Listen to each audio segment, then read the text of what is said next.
Tournan-la-Mazou.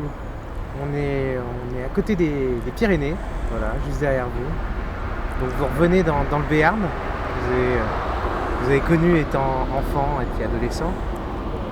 Je suis revenu souvent chez mes parents. L'origine familiale, c'est une ferme d'Astis, mais mes parents s'étaient installés à l'Escar, enfin à Arbus, depuis ces 30 dernières années au moins. Et donc j'y revenais régulièrement pour voir mes parents qui sont malheureusement décédés. Là, vous revenez pour faire une dédicace de votre dernier ouvrage. Voilà, fidèlement, je viens à la librairie Tonnet, à chacun de mes ouvrages, quasiment.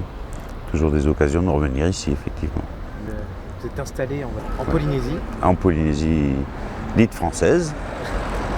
Votre ouvrage qui mêle vos peintures avec des témoignages recueillis par votre fille.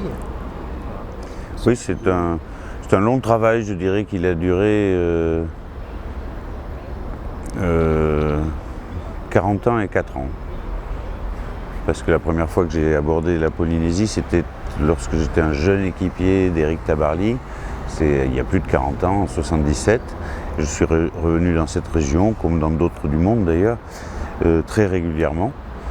Et jusqu'à ce que le musée du Quai Branly, en 2016, m'offre une carte blanche pour faire une exposition au musée du Quai Branly. J'avais choisi à cette occasion un bon prétexte pour revenir en Polynésie, puisque j'avais imaginé une croisière imaginaire de mon futur bateau atelier aux Marquises.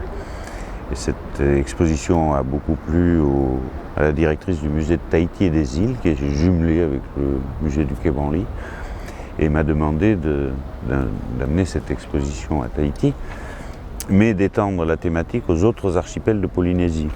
Et donc c'est un vaste territoire qui est aussi grand que l'Europe, et donc ces 2 dernières années, j'ai complété mon travail des deux précédentes sur la Polynésie, et je me suis graduellement installé de façon provisoire, n'est-ce pas, à Tahiti.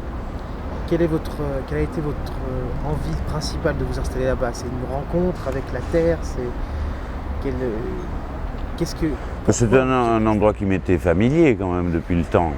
Et c'était, je pense que sans le savoir, on ne sait pas toujours les choses, on les a en soi. Bernard Moitessier, qui a vécu longtemps d'ailleurs dans ces îles, disait toujours qu'il faut savoir écouter ses voix intérieures.